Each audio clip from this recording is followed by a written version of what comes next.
Hello, welcome to the Happy Families podcast. Here's a question. When you're feeling anxious, when you're feeling down, when you're feeling alone, which we all do sometimes, what do most of us do? Research seems to indicate that we turn inwards. We try to take care of ourselves. Maybe a long bath, if we're so lucky to have the luxury. Some chalky a Netflix binge, a bit of retail therapy. Culture tells us you need self-care. You need to put yourself first. You need to treat yourself. And I'm not against any of those things. Sometimes they can feel really good. But there's fascinating research that suggests that we might be getting this backwards. Today on the Happy Families podcast, a Doctor's Desk episode that highlights some brand new research suggesting something called the kindness paradox, why helping others helps you more. That next. Stay with us. Hello and welcome to the Happy Families podcast, where you get real parenting solutions every single day. This is Australia's most downloaded parenting podcast. Today, we are going to be upfront about it. It's about kindness and how to teach your kids kindness. We often, around the dinner table, instead of talking about what you're grateful for or what made you happy today, we talk about who you were kind to or who was kind to you. And we find that it promotes some pretty interesting conversations.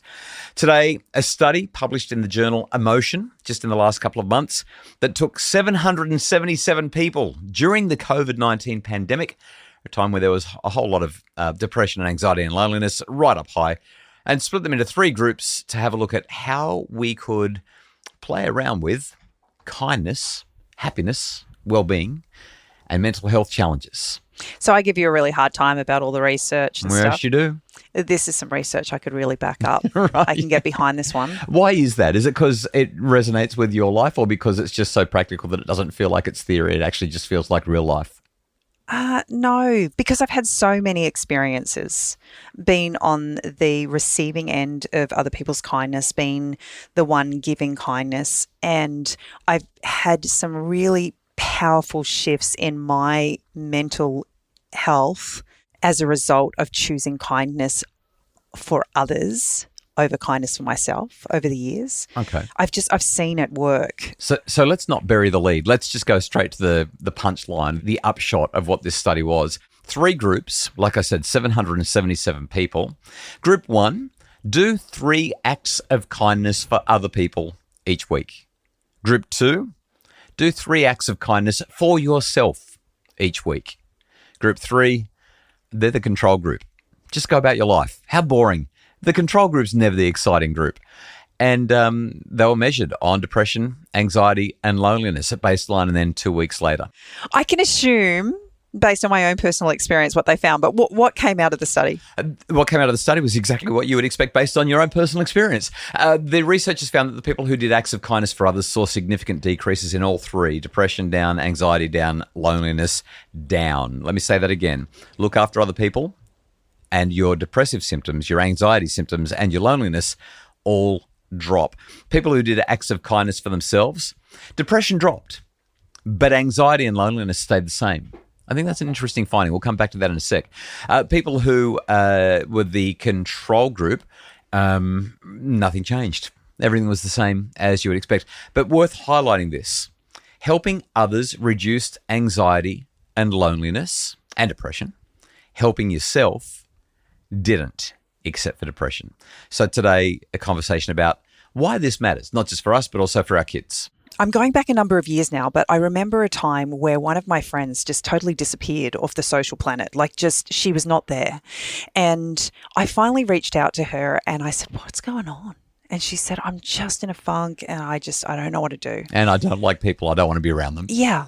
And we had a little chat about that, and I kind of, we brainstormed some ideas. And finally I said to her, why don't we do some secret drop-offs to people in our community? And she was like, okay. And she said, what are you thinking? And I'm like, well, I think we need to pick a theme. And I think let's color theme it. And she was like, okay. She was like, what are you doing? Yeah, this is so you. This is so you. So her husband's very first car was a little yellow Escort. And she said, you'll never guess what my husband just brought. he had found the same kind of car from his late teens and brought it as a little bit of a hobby car. And she said, we've got it sitting in the yard. I'm like, yellow. Let's take the car out and we'll make it a yellow theme. So we became the Sunshine Bandits. And the great thing is you're in a car that nobody recognises because nobody knows that he's got it in the garage. So well, if we were ever trying to be stealthy, being in a yellow Escort from the 1970s was not the best choice. But nobody knew that it was you, so you were fine.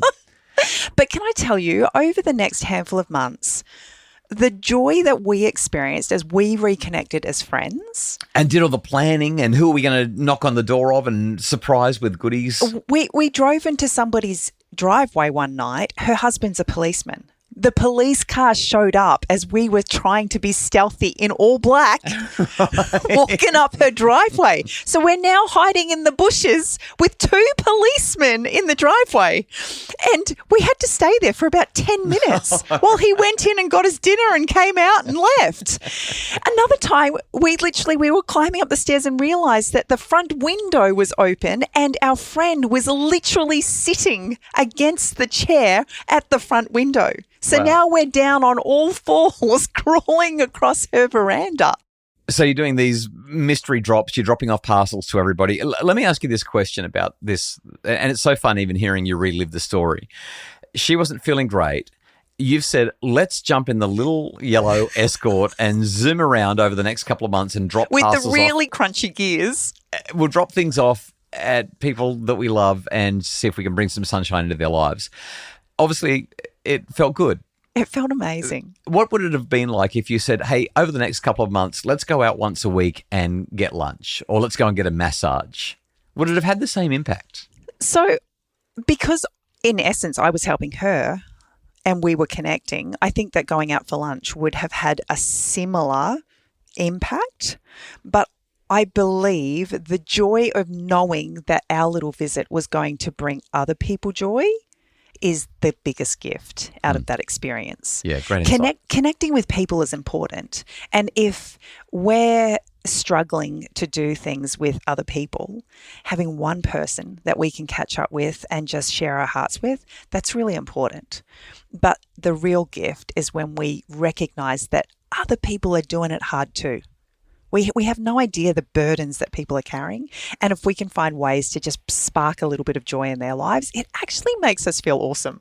Sunshine Bandits, let's find out why it is that doing kind things to yourself might reduce depression but doesn't address anxiety and loneliness, and why when you're kind to others, you feel more connected, you have positive outcomes across the board, and what this means for us as parents. That's next on the Happy Families podcast, Doctor's Desk Edition. Stay with us.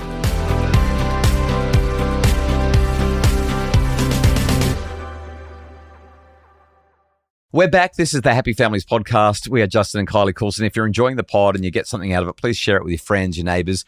When you do that, it helps other people to discover the pod. And of course, that means we get to make more of an impact in people's lives. For anyone wondering why kindness directed at other people has a bigger impact, what would you share with them? What would you say? Yeah, so based on this study, here's what I'm taking from it. When you're kind to yourself, you feel a lot of positive emotion in the moment. That's good. I mean, that's why we're... Well, there's so much talk about self-care, right, and this need to actually make time for yourself, like actually withdraw and connect with yourself. Like that's an important part, right? And it feels good to spoil yourself. So in that moment, short term, you get a positive emotion boost. That's likely to reduce your feelings of depression, which is good. It doesn't necessarily last. And sometimes while you're in the middle of the massage, all you can think about is all the other things you're supposed to be doing and all the stress you're carrying. But that should usually be okay. But it doesn't address anxiety and it doesn't address loneliness.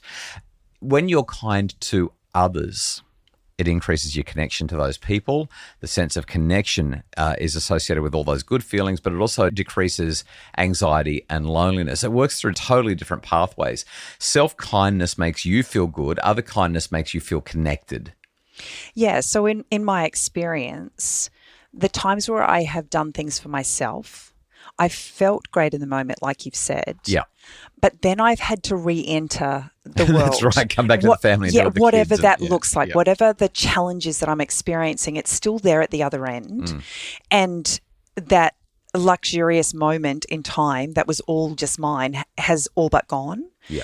When I do things for other people, in essence, it's the same. I'm coming back to the real world, but I'm also so much more aware that somebody else's life has changed because I've done something. We have this thing at church where we're supposed to look after other people in the congregation, and we're given like an assignment. I want you to, Justin, I want you to look after these 3 families. Just keep an eye on them, check in, make sure they're doing okay.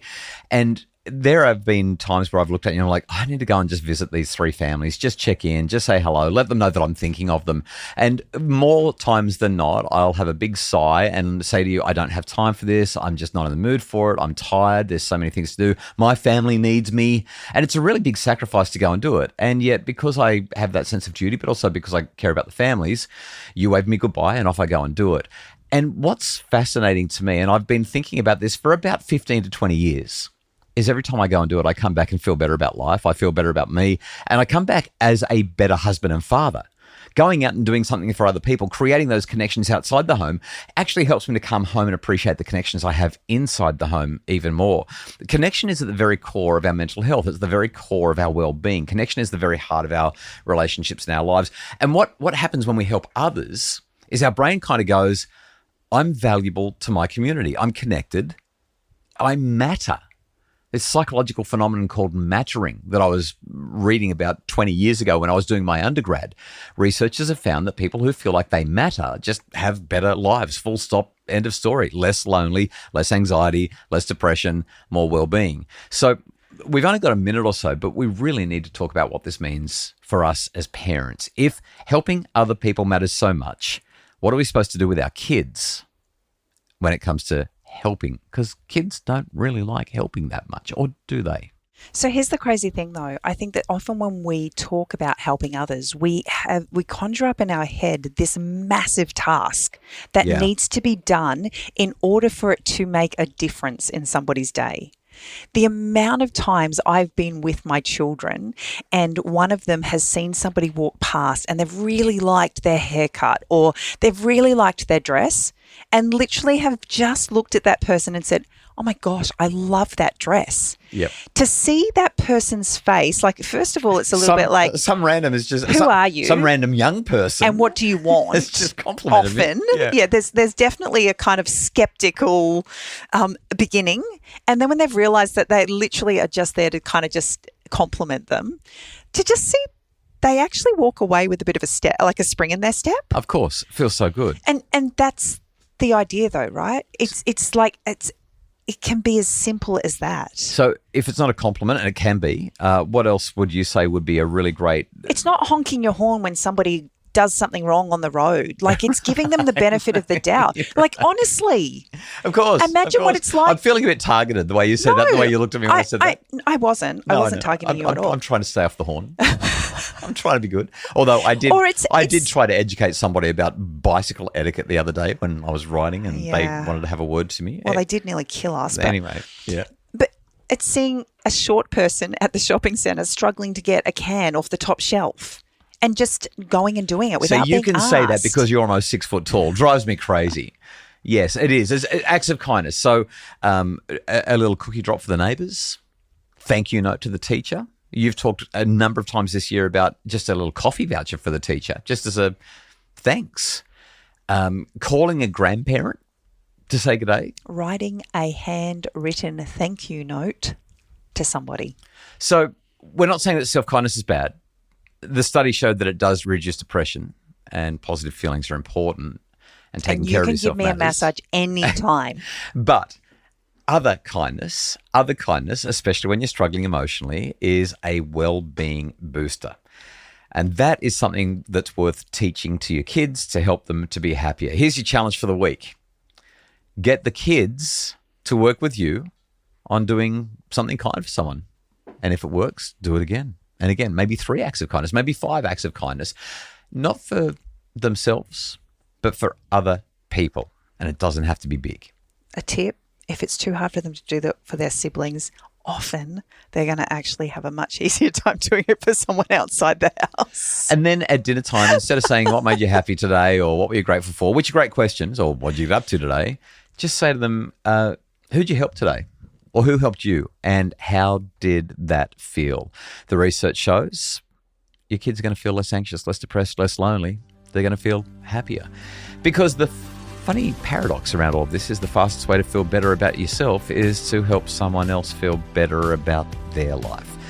That's the Doctor's Desk for today. The Happy Families podcast is produced by Justin Rulon from Bridge Media. Mim Hammonds provides additional support for us on the pod. And if you'd like more info to make your family happier, go and help someone.